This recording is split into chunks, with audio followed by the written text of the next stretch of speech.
Hello friends, welcome to my channel study with Siddharth. I am your friend Siddharth.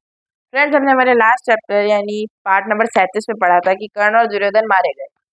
अब आपको इसी चीज का इंतजार होगा कि कर्ण और दुर्योधन मारे गए, सब कुछ खत्म हो गया, अब क्या बचा। तो आज मैं आपको बताने वाला हूँ कि अभी काफी चीजें बची हैं। हमने हमने सबका वध देखा। अश्वत्थामा, कृपाचार्य, अश्वत्थामा और कृपाचार्य अभी मारे थोड़ी गए, ठीक है।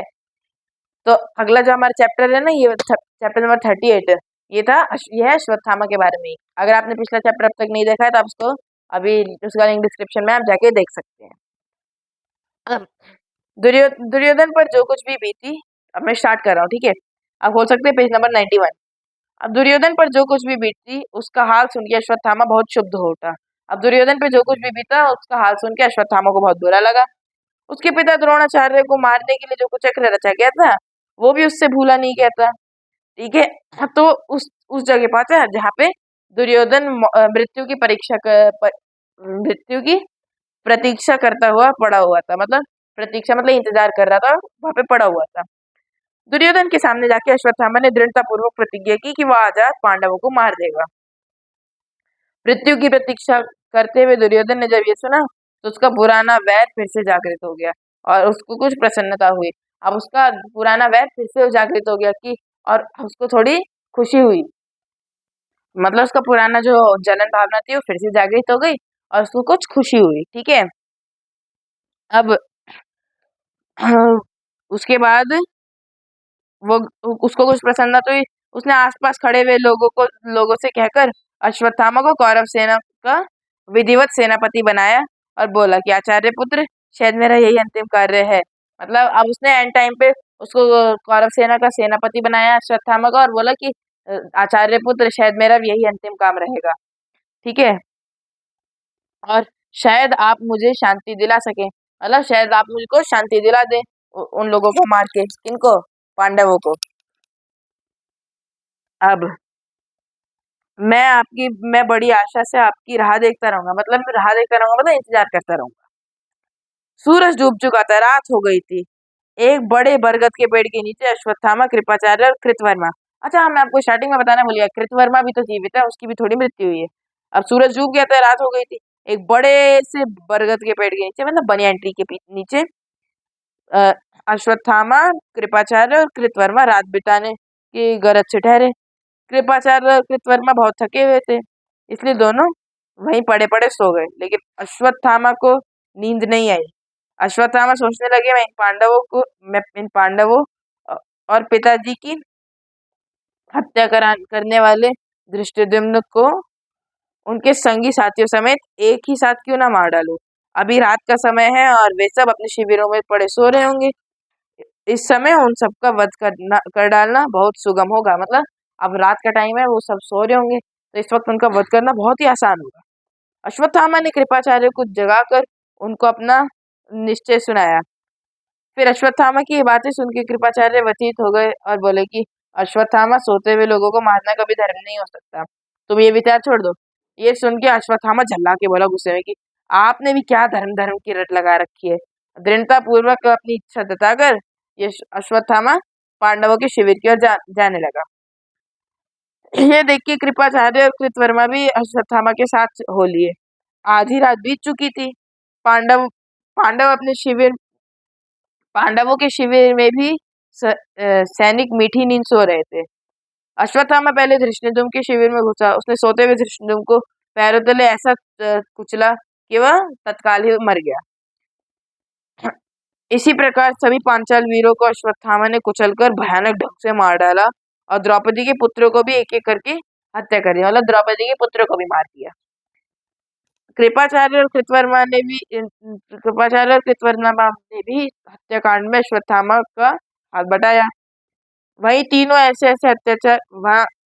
ऐसे ऐसे अत्याचार किए जैसे कि अब तक किसी ने सुने भी ना होंगे।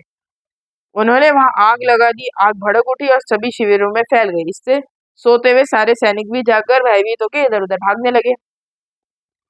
उन सबको अश्वत्थामा ने बड़ी ही निर्दयता के साथ मार डाला। दुर्योधन के पास पहुंचकर अश्वत्थामा ने कहा कि महाराज देखिए, आप अभी जीवित हैं क्या?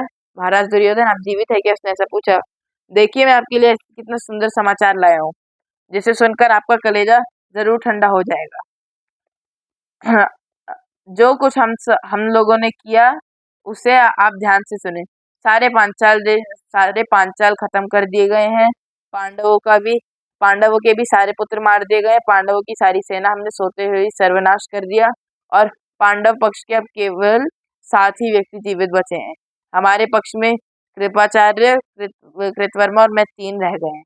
ये सुन के दुर्योधन बहुत प्रसन्न हुआ और बोला कि गुरु भाई अश्वत्थामा, आपने मेरी खातिर वह काम किया जो भीष्म पितामह से है, जो भीष्म पितामह से हुआ नहीं, जिसे महावीर कर्ण कर सके।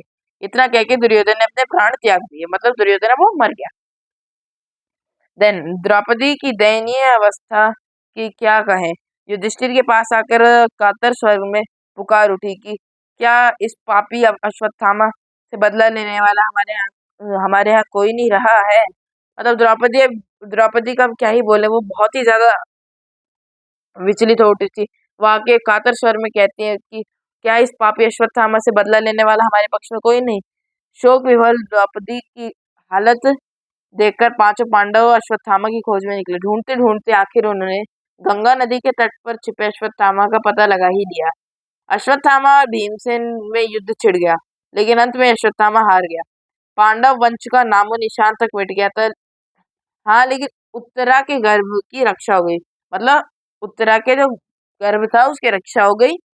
ठीक है। और अरे देखिए मैं खो गया। और सही समय पर उत्तरा ने परीक्षित को जन्म दिया। ठीक है। यही परीक्षित पांडवों के वंश का एकमात्र चिन्ह रह गया था। अगर यही परीक्षित उनके वंश का पूरा बस एक चिन्ह रह गया था।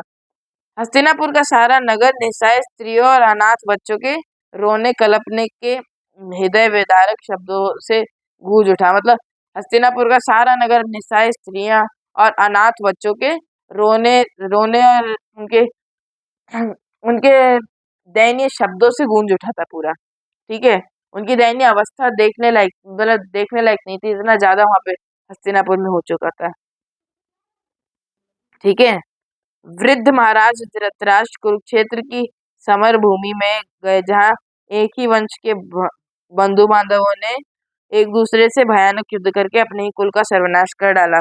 धृतराष्ट्र ने बीती बातों का स्मरण करते हुए बहुत विलाप किया। अब अब पूरा हस्तिनापुर तो ये हाल हो ही चुका था। उसके बाद महाराज धृतराष्ट्र भी वहां पे जाते हैं, जहाँ पे कुरुक्षेत्र में, जहाँ पे एक ही वंश के भाई बंधुओं ने एक दूसरे से भयानक युद्ध करके अपने ही कुल का सर्वनाश कर दिया। धृतराष्ट्र बीती बातों का स्मरण करके वो भी बहुत विलाप करने लगे। फ्रेंड्स, ये था हमारा आज का चैप्टर चैप्टर नंबर 38। फ्रेंड्स, यहाँ की चीजें सुन के तो ना कभी कभार मेरा मन भी इमोशनल हो जाता है। खैर, हम मिलते हैं हमारे नेक्स्ट वीडियो में। आज के लिए इतना ही। अगर आपको वीडियो पसंद आया तो इसको लाइक, कमेंट और शेयर करें।